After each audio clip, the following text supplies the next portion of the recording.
নমস্কার বন্ধুরা, আমি শর্মিষ্ঠা। আজ আমি তোমাদের সাথে কমিউনিটি হেলথ নার্সিংয়ের একটি খুব important topic level of disease prevention and it's types এইটা নিয়ে আলোচনা করব তোমাদের সাথে। এটি একটি খুব ইম্পর্টেন্ট টপিক, যে কোনো কম্পিটিটিভ এক্সামে এখান থেকে 1-2 নাম্বার মোটামুটি চলেই আসে।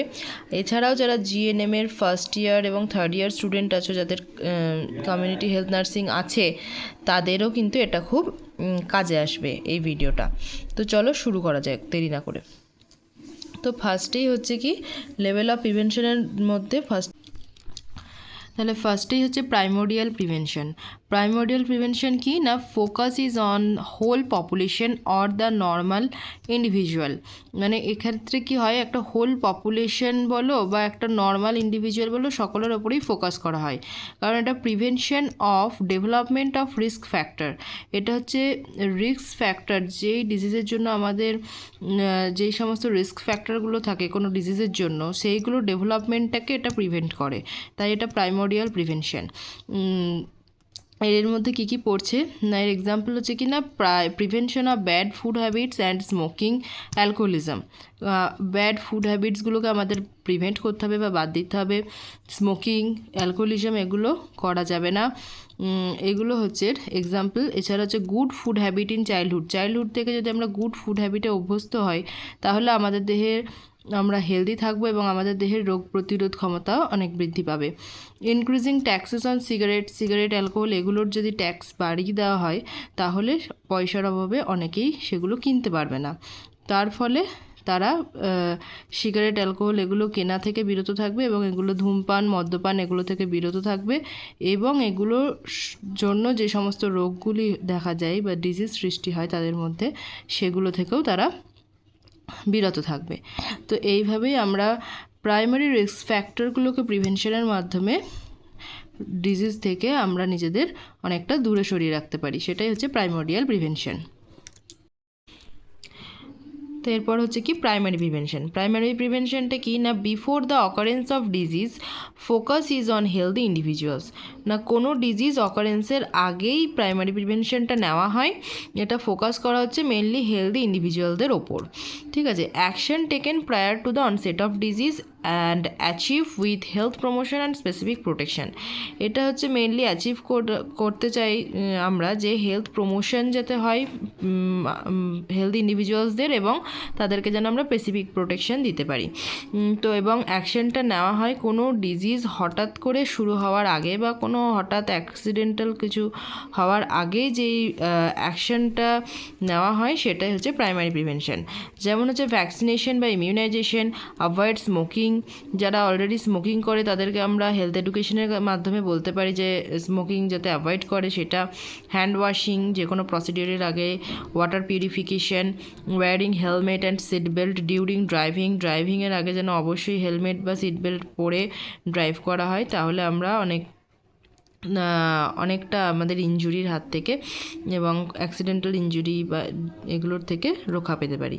তো এটাই হচ্ছে প্রাইমারি প্রিভেনশন। এবার প্রাইমারি প্রিভেনশন আর প্রাইমোডিয়াল প্রিভেনশনের মধ্যে একটা সাইড ডিফারেন্স আছে, সেটা কি না, এটার মোড অফ অ্যাকশন বলতে পারো কি না, prevention of development of risk factor.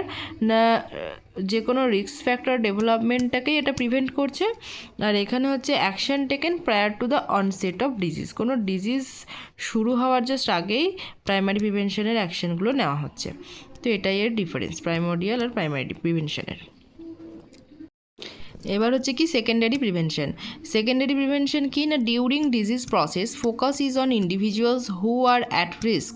মানে ডিজিজ প্রসেস যখন কারোর শুরু হয়েছে, মানে তার দেহে হয়তো সাইন সিমটম কিছু দেখা যাচ্ছে কোনো ইন্ডিভিজুয়ালের দেহে, এবং সে একটা রিস্কের মধ্যে আছে, তখন আমরা কি করব, তার ডায়াগনোসিস করব বা স্ক্রিনিং টেস্ট করে দেখব যে তার কি হয়েছে, এবং প্রাইমারি অবস্থাতেই যাতে সেটা কিওর করা যায় তার চেষ্টা করব, এবং সেটাকে যাতে অ্যাডভান্স স্টেজে না পৌঁছায় সেটাই দেখব।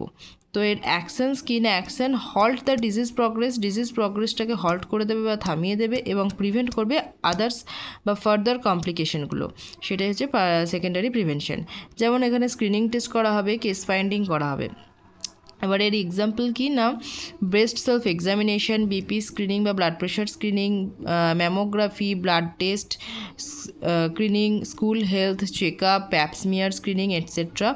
এই ধরনের স্ক্রিনিংগুলো করে আমরা যাতে ডিজিজটার প্রোগ্রেসটাকে প্রিভেন্ট করতে পারি এবং ফার্দার কমপ্লিকেশন যাতে না হয় সেটাকে আমরা যাতে প্রিভেন্ট করতে পারি, তার জন্যই আমরা সেকেন্ডারি প্রিভেনশনটা ইউজ করি মেনলি। এরপর হচ্ছে টার্সিয়ারি প্রিভেনশন। টার্সিয়ারি প্রিভেনশন কি বলছে না, focuses on individual with already ডায়াগনোজড condition. এখানে আমরা যেই ধরনের ইন্ডিভিজুয়ালদের ফোকাস করব তারা অলরেডি ডায়াগনোজড কন্ডিশনে আছে, মানে তারা ডায়াগনোসিস করে জেনে গেছে যে তাদের কি হয়েছে, তাদের কোন ডিজিজটা হয়েছে, তারপরে তাদেরকে আমরা সেই হিসেবে ট্রিটমেন্ট দেবো। সেইটাই হচ্ছে টার্সিয়ারি প্রিভেনশন। যেমন used when the disease process has advanced beyond the it's early stage. যখন ডিজিজটা তার আর্লি স্টেজের থেকেও বেশি পরিমাণে ছড়িয়ে পড়েছে আমাদের দেহে বা অ্যাডভান্স স্টেজে পৌঁছে গেছে, তখন আমরা এই টার্সিয়ারি প্রিভেনশন ইউজ করব। যেমন এখানে ডিসএবিলিটি লিমিটেশনস করা হয়, রিহ্যাবিলিটেশনস করা হয়, এগুলো মেনলি করা হয়। এছাড়া এক্সাম কী বা এর মধ্যে কী কী পড়ছে না, ডায়াবেটিক ফুড কেয়ার পড়ছে, তারপর হচ্ছে কি না cardiac rehab in post MI, মানে cardiac rehabilitation post myocardial infection অপারেশনের পরে যেটা করা হয় সেটা, অকুপেশনাল বা ফিজিক্যাল থেরাপি দেওয়া হয়, প্যালিয়েটিভ অ্যান্ড হসপিস কেয়ার, এগুলো হচ্ছে সব টার্সিয়ারি প্রিভেনশনের মাধ্যমে পড়ছে। ঠিক আছে, এইবার হচ্ছে আরও 3টে জিনিস আমাদের একটু মনে রাখা দরকার। সেটা হচ্ছে প্যান্ডেমিক ডিজিজ, এন্ডেমিক ডিজিজ, আর একটা হচ্ছে এপিডেমিক ডিজিজ।